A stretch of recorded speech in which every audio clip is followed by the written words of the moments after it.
par les processus de paix de Luanda et de Nairobi, le Rwanda a prouvé que vos déclarations ne lui importent guère. Le cessez-le-feu du 4 août 2024 n'a été pour lui qu'une chimère et il s'est pris d'ignorer vos avertissements du 26 janvier, allant jusqu'à bombarder des hôpitaux et des maisons dans la ville de Goma. Pas plus tard que dimanche le 26 janvier, le Rwanda, pays contributeur en troupes des Nations Unies, par le truchement de son représentant, a considéré ce Conseil comme complice de sa déstabilisation, allant jusqu'à associer la MONUSCO à cette démarche invraisemblable. Si cette stratégie a porté des fruits par le passé, le temps de la manipulation et du mensonge est désormais révolu. La vie de la population civile, privée de moyens de subsistance depuis maintenant 4 jours à Goma, dépend des décisions que vous devez prendre aujourd'hui. Nous ne sommes pas venus aujourd'hui pour vous dire ce que vous ne connaissez pas, mais nous sommes venus vous demander de prendre le courage de faire ce qui est droit et ce qui est dans vos prérogatives. Les vies des civils ne peuvent pas être pendues à la machinerie politicienne qui observe sans agir. Nous exigeons des actions. Reconnaître la responsabilité du Rwanda dans les violations multiples de notre souveraineté, ainsi que dans les atrocités qu'il commet, a été insuffisant pour qu'il cesse sa poursuite du conflit. Les victimes ne sont plus seulement congolaises. Le Rwanda a frappé l'Afrique et l'Amérique latine, en tuant des militaires sud-africains, malawites et uruguayens venus protéger les civils. Il a frappé ce Conseil en tuant des casques bleus de la MONUSCO. N'est-ce pas une preuve suffisante pour vous que lors de chacune des réunions convoquées par ce Conseil, la liste des orateurs regorge de pays d'Afrique et d'ailleurs, cherchant à vous pousser à agir? Dimanche, c'était l'Afrique du Sud, le Burundi, l'Uruguay. Aujourd'hui encore, nous sommes rejoints dans un esprit de solidarité par nos frères et sœurs de l'Angola, de l'Afrique du Sud, de l'Uruguay, du Guatemala, du Zimbabwe, du Sénégal, du Burundi. Tous ont répondu, car l'humanité est en jeu. Tous sont venus voir ce que vous allez faire. À quel seuil de catastrophe humanitaire et de violation flagrante de notre territoire devrez-vous enfin agir pour sanctionner les responsables du M23 et les officiers rwandais et leurs complices? Si ce Conseil ne sanctionne pas, l'histoire marquera ce temps comme l'époque de l'impuissance et de l'indifférence du Conseil de sécurité. Le droit de rachat de ce Conseil sur cette crise n'est nulle part ailleurs que dans les actions immédiates. Et déjà, nous voyons venir une manœuvre prévisible.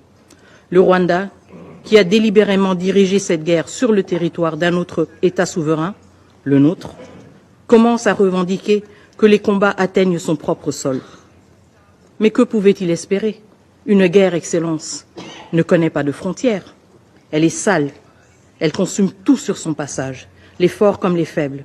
Les 72 dernières heures ne sont qu'un échantillon de la tragédie régionale qui menace. Une tragédie que le peuple congolais connaît depuis des décennies.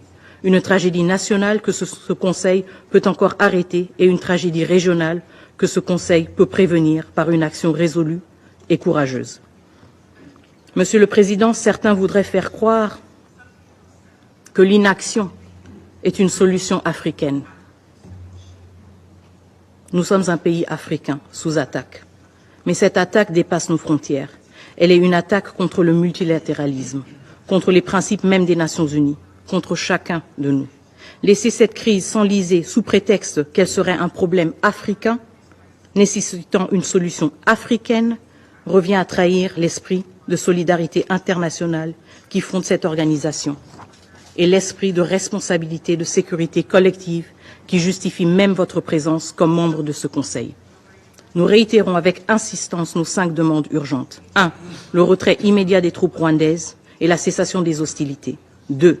La mise en place de sanctions ciblées contre la chaîne de commandement des RDF et les décideurs politiques rwandais. 3. L'imposition d'un embargo sur les ressources naturelles déclarées comme rwandaises, en particulier le coltan et l'or. 4. La révocation du Rwanda en tant que contributeur de troupes aux Nations Unies. On ne peut être à la fois agresseur et prétendre jouer un rôle dans la promotion de la paix. 5. La transparence totale sur les transferts d'armes au Rwanda. Ces transferts doivent être arrêtés immédiatement pour empêcher qu'ils continuent à alimenter la violence et l'instabilité. Monsieur le Président, nous sommes ici parce que c'est ici que le monde doit gérer ses défis. C'est ici, si ce Conseil échoue, La rue va s'en charger. Comme vous le savez très bien, la rue n'a pas d'ordre, ni de tempérament. Il y a 48 heures, devant ce Conseil de sécurité, nous avons une nouvelle fois attiré votre attention sur la déclaration de guerre du Rwanda contre mon pays. Une balle qui frappe dans le cœur ne saurait laisser le reste du corps indifférent. La République démocratique du Congo est en guerre et face à cette agression, l'inaction collective semble malheureusement embraser cette situation jusque dans sa capitale. Je réitère ainsi, encore une fois, que le gouvernement de la République démocratique du Congo condamne avec fermeté toute attaque contre les missions diplomatiques accréditées en République démocratique du Congo. Cependant, l'indifférence n'est plus une option. Ce Conseil ne devrait se permettre de rester passif, car chaque jour sans réponse concrète fait grandir le prix du silence. Le moment est venu pour ce Conseil de démontrer son courage et son engagement. L'histoire retiendra vos choix. Que cette Assemblée soit le rempart de la justice et de la dignité humaine. Je vous remercie.